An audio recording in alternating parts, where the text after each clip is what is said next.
The Colorado Dream, Newcomers Welcome, is sponsored by Ames Community College. This podcast is serialized. If this is your first time listening, it's best to start at the beginning. Salwa Mourtada Bamba moved to Aurora, Colorado from Liberia on Africa's west coast over 2 decades ago. She came here to go to college and pursue her dream to work in the medical field. Salwa is one of over 24 Black African immigrants and refugees that I interviewed for this series. They live, work, or go to school in Aurora and are from countries like Cote d'Ivoire, Burundi, and Sudan, where a lot of people are Black like them. So I was curious how they felt living here in Colorado, where they are a minority, and in a country where discrimination and violence based upon a person's skin color is systemic. Do they see themselves as Black immigrants, Black Americans, or somewhere in between? I asked Salwa about this one day. How do you view yourself now? If I asked you, Salwa, tell me, who are you? Who am I? Oh, boy. Are you for real? Do you want to think about it? Yes. Okay, we'll come back to that question. But I guess kind of where I was going with this is, do you see yourself as a Black woman in America? Yes, definitely. I am Black and proud. Yes, it's undeniable. But it took a few years for Salwa to understand what it meant to be Black in America. Just coming to terms with all the struggles of Black Americans in this country made me appreciate the sacrifices. And I tell people today, I am here as an immigrant because of their sacrifices. They paved the way for Indians and Chinese and Japanese, people from all around the world to be able to walk freely here today. I owe it to their sacrifices. I'm Stephanie Daniel, and this is the Colorado Dream Newcomers Welcome from KUNC. Our series explores the Black immigrant experience in Colorado. It's told through the eyes of one African woman and the city of Aurora that's working to become an inclusive home for all. This is episode 4, Identity. After Salwa moved to Aurora in 1999, one of her first jobs was working as a cashier at a Sears department store. Her middle name is Rita, which is what she put on her name badge. She was worried people would have trouble pronouncing her name and didn't want to constantly be asked where she was from. Salwa is biracial. Her mom is Black Liberian. Her dad was white from Lebanon. Her skin is light brown, and she has long, naturally curly hair. When she was working at Sears, people often came up to her speaking Spanish. I have been treated as Hispanic, right? I have been treated as Black. I have been treated as Indian. I've been called Hawaiian. So I've been called a lot of different things just by people looking at me. So there was a lot of confusion in my head. This confusion continued at the Community College of Aurora, where she was taking pre-med classes. There, she encountered a diverse mix of students. I didn't know if I should be Black because I never really ascribed to any color or race before, or if I should be white. I'm like, okay, so where do I fit? Yes, there were people that looked like me, but I didn't know where they fit either. So the closest thing of affinity to me was to join the Christian group. The Christian group was all white. And after a couple of months, she realized, even though they shared the same faith, they didn't have much else in common. They're white Americans. I am a Black African woman. Let me go to my Black African American, and that's where I navigated to. Just, it fit. I immigrated to the U.S. like everybody does for a better life. Fabrice Combo is from the Democratic Republic of Congo and moved to Aurora in 2003. He's an entrepreneur, and his first business here was selling calling cards to fellow immigrants so that they could call home. It was an easy and inexpensive business to start. It was amazing. That was really like those aspects of America that really stuck with me. That sense of do it. That's really what the American dream was really manifesting for me. Fabrice started selling cars next, first locally, then in Africa. Then came the private jets he sold on the continent. Now his company, KE International, works in aviation, entertainment, agriculture, construction, and imports diamonds. How is it coming from a country that's majority Black to then coming to the U.S. and coming to Colorado, where you are now considered a minority? It was tough. It was tough from a psychological place. Being an immigrant, you don't quite see racism. You don't see it. You don't deal with it. As a matter of fact, you don't see it so much that you start thinking that African Americans just complain because you don't see it. You're not sophisticated enough to see the subtleties. You're not integrated enough to see that the reason why you have such a tough time business-wise is because of that element. One of the things that helped Fabrice adapt to life in Aurora was dating an African-American woman named Danielle Young. She's originally from Los Angeles, and the two met at a community college in the Metro Denver area. I learned my English dating Danny. That's my nickname. She was wooed by my accent, as weird as it may sound. He was exotic. Fabrice wanted to integrate into life in Aurora, but he worried about the racism he'd face as a Black man in America. So he would make his accent more pronounced to make sure people knew he was an immigrant. I would make myself purely, fresh off the boat African, and I get all the great service. If I sound as if I might be some variation of an African American, I get the wrong treatment. So all these things inform the African immigrant that African American is wrong. Fabrice was among several African immigrants who I talked to for this series who brought up negative stereotypes about African Americans. Ideas they might have picked up from watching the news and following pop culture, where Black people are portrayed as drug addicts, gangbangers, and welfare queens. As an African American, I know firsthand the reverse is true too. We also have stereotypes about Africans. Growing up, I remember them being portrayed as primitive bush people and savages. My parents subscribed to National Geographic, which published photos of natives who lived in huts, wore loincloths, and carried spears. The magazine finally owned up to its racist coverage in 2018. So when Fabrice and Danielle started dating, other Africans thought he'd lost his mind. My whole community is like, what is wrong with you? She's going to put you in jail. She's going to do this. They're crazy. They don't have no respect for the elders. And so all of those stigmas come. And I think that I'm uniquely positioned to give a perspective that could help because I've been married for 20 years to a sister from LA. This sister from LA has an impressive resume. Danielle is the deputy political director for Colorado Governor Jared Polis and his re-election campaign.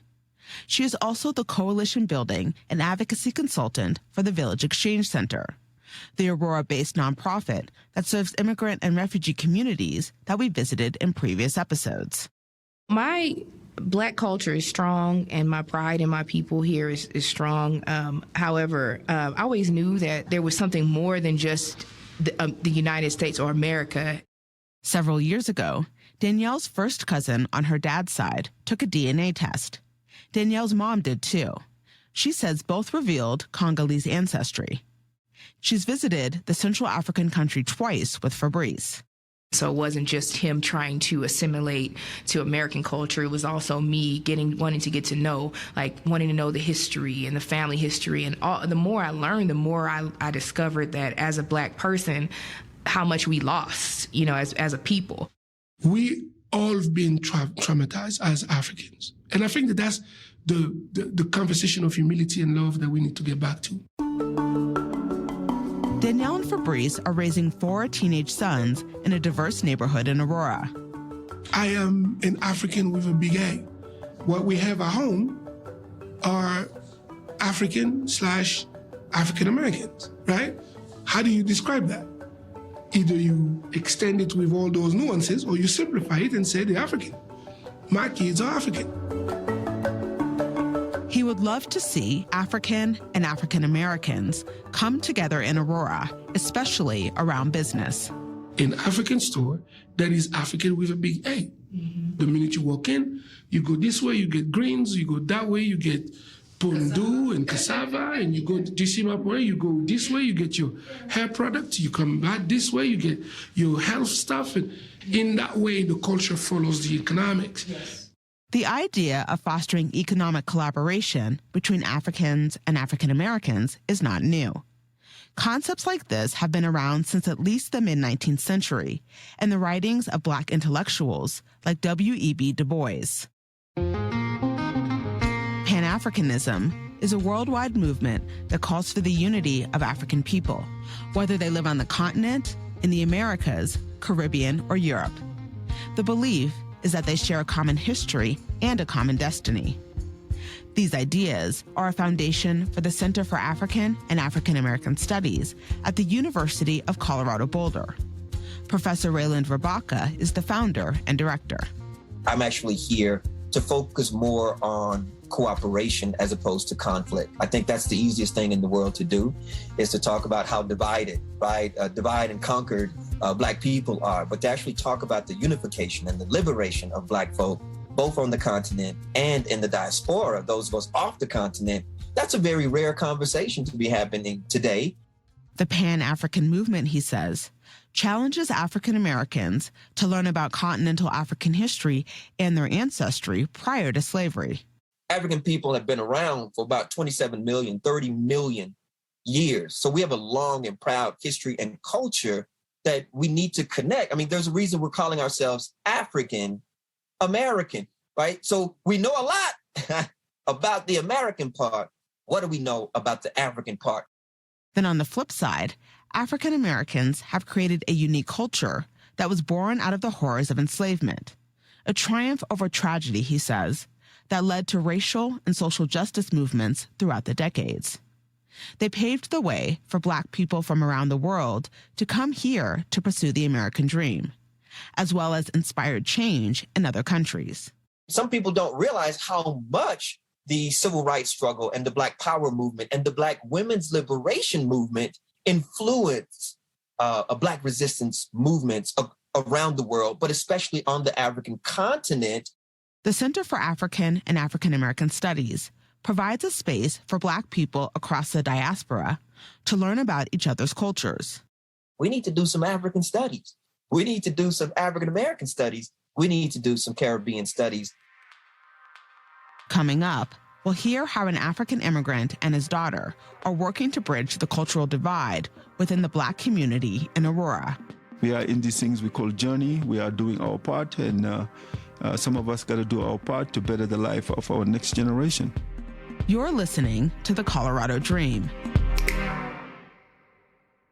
The Colorado Dream, Newcomers Welcome, is supported by Ames Community College, positioning learners to meet current and future workforce needs in Northern Colorado for more than 50 years. Info at ames.edu. The Colorado Sun is an award-winning news outlet founded by some of the state's top journalists. We bring our readers and listeners the most important stories in politics, education, the outdoors, and so much more. Listen to our podcast, The Daily Sun-Up, as our reporters go beyond the headlines to explore what makes Colorado tick. Whether it's the latest on the water crisis, conversations with leaders like Governor Jared Polis, or stories of activists, ranchers, or business owners, we shine a light on what matters most. Tune in on coloradosun.com or wherever you listen to podcasts.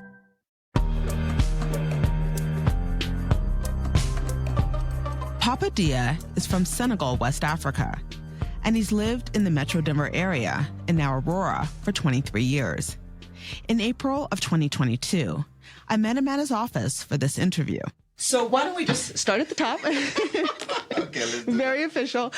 Tell me your first and last name. The first thing I learned is the proper non-English pronunciation of his last name, Dia, spelled D-I-A. The correct French pronunciation is Ja, because Senegal was a French colony and we speak French. But most people here say Dia. He goes by Papa Dia here. Papa was 28 years old when he arrived in Colorado, and his first job was working at Tattered Cover Bookstore, where he taught himself how to read, write, and speak English. He became proficient enough that he landed a job at Wells Fargo Bank in downtown Denver. It was close to a hotel where many African immigrants worked, and they would come to his bank to cash their checks. And they were very excited to see an African brother that looked like them, that sounded like them, that they could relate to. And they would go and tell other African brothers. And next thing you know, the entire village would show up to the bank. It got to a point where there'd be 30 people waiting for him in the lobby. He not only helped them cash checks, but also get car loans and set up business accounts. They would also bring their immigration papers for him to review. The bank started complaining about him spending so much time with these customers. But as an immigrant, I understood how valuable it was to have somebody that could guide you through this process when you come here. So he came up with a plan to start a new organization, the African Leadership Group. The mission of the African Leadership Group is to help the African diaspora integrate and prosper by developing community leaders and advocating for economic, social, and educational impact. It has more than a dozen committees that focus on topics like legal assistance and home ownership. During the month of August, ALG hosts Afric Impact, celebrating Africans' contributions in Colorado. Another goal of the group is to bring together Africans and other Black Americans, which is especially important here in a state with the fastest growing Black immigrant population over the past 2 decades. There's a tension between the African immigrant and the Black community. Why? Because of misconception and assumption from both parts. So for me, coming together, being united as Black, as African immigrant, as African in the diaspora, however you want to identify yourself, it's a must, and it's time. During the summer of 2021, they surveyed 500 people from Colorado's Black communities. One question was, how do you identify yourself? And there's an option: Black, African American, African immigrant, and others. The finding was, Stephanie, it was just amazing. So I identify myself as an African immigrant. My kids, they identify themselves as Black. But he says some immigrants from island countries were offended because there wasn't a Caribbean or Afro-Caribbean option. The survey also showed misunderstandings between groups and that they experienced racism differently. But there was also a strong willingness to come together and work together. One day, Papa and ALG were hosting a large Zoom meeting to discuss COVID vaccinations. And right in the middle of the presentation, somebody took over our system and was playing racist song using the N-word. It shook me.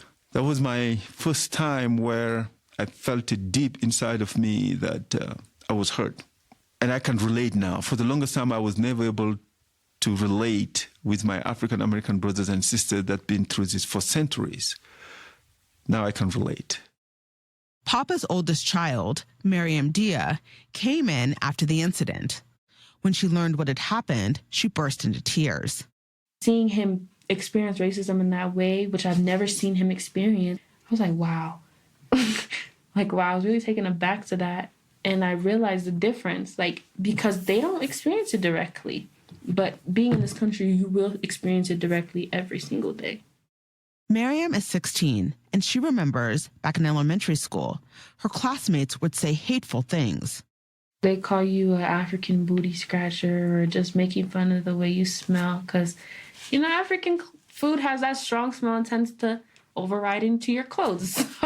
And they just make fun of you. Being dark-skinned as well, you get made fun of that all the time, even by other African Americans and sometimes even other dark-skins. When I met up with Miriam, she's dressed in blue jeans and a black Poetic Justice t-shirt with a picture of Tupac Shakur. The early 90s film starred the late rapper and Janet Jackson. Oh, I love me some Tupac. I'm a 90s fanatic. She also loves to watch basketball and work on her small makeup business. Miriam's Magnifique Collections sells eyelashes and lip gloss. Miriam was born in Senegal and moved to Colorado when she was only a couple months old. she has dual citizenship. I think it's pretty powerful. I mean, I get to say I belong to 2 different countries, and I get to say that I can go and make change in both of those countries, because that's such a powerful thing to hold, citizenship. Like, you belong to this country. Miriam attends a statewide charter high school and is enrolled at the Aurora campus. In October of 2021, she and her Ethiopian friend were sitting in their world history class wondering if they were ever going to learn about African history. It was on the syllabus, but the teacher hadn't covered it yet. Turns out, she never did. And we're sitting back in this class bored, and because we felt like we weren't learning anything, we just started planning the club, literally in the back of that class. There, they created the Afro Student Alliance and designed the club's logo, a closed fist in the shape of the continent of Africa. The administration asked Miriam and her friend to change the name. With Afro in the title, the club could be perceived as only for people of African descent. And according to the school's website, this isn't allowed because clubs can't promote divisions within the student body. We were really intentional with the title Afro because that can mean Black, that can mean African, that can mean Afro-Latina, and everybody has connection to Africa somehow, some way. The club is open to everyone. It has about 25 members, mainly Africans and African Americans, but Latino and white students are part of it too. But Afro Student Alliance isn't allowed to have a teacher sponsor or a private place to meet. They gather in the cafeteria after school. It isn't ideal, but the group is moving forward. One of the goals we have is to just prepare leaders within our communities, within our school. In 2022, they hosted a seminar series during Black History Month, with topics ranging from the history of the NAACP to the relationship between African and African American histories. We just felt like it was a great opportunity for everybody to share their perspectives and help build people up and show them different sides of life. Miriam wants to become a lawyer and continue to be an entrepreneur. But first, she plans to attend a historically Black college. So what are you shopping for? I'm trying to get some rice right here. This is one of our staple foods, so. Salwa and I are at an African grocery store in a strip mall in Aurora. She's been shopping here for over 2 decades and watched it grow from a small market to the bigger location it's in now. Like dried shrimp, I always get. It gives the taste, the food and real African taste. Salwa has stayed connected to her roots through businesses like this one, and what she feels is Aurora's tight-knit African community. But over the years, she's also grown more connected to the struggles of Black Americans. Thousands in Minneapolis made their anger and their fury clear last night over the death of George Floyd, a Black man who died in police custody. Salwa will never forget May 25th, 2020, the day George Floyd was murdered by Minneapolis police after an officer forcefully pressed his knee into Floyd's neck. And I sat in disbelief. I kept waiting for him to see if he would take his knee off. But 8 minutes went by and he died right in front of my eyes. And I was shocked. During that time, she was getting a doctorate degree in nursing at the University of Colorado.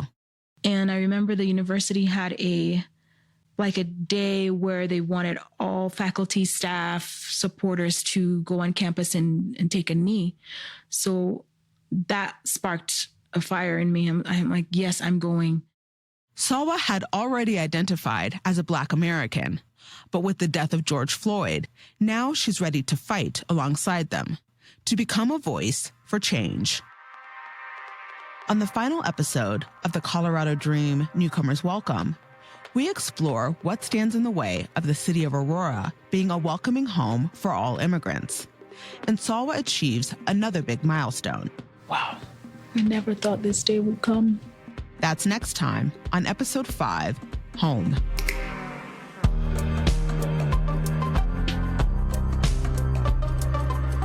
The Colorado Dream Newcomers Welcome is a production from KUNC.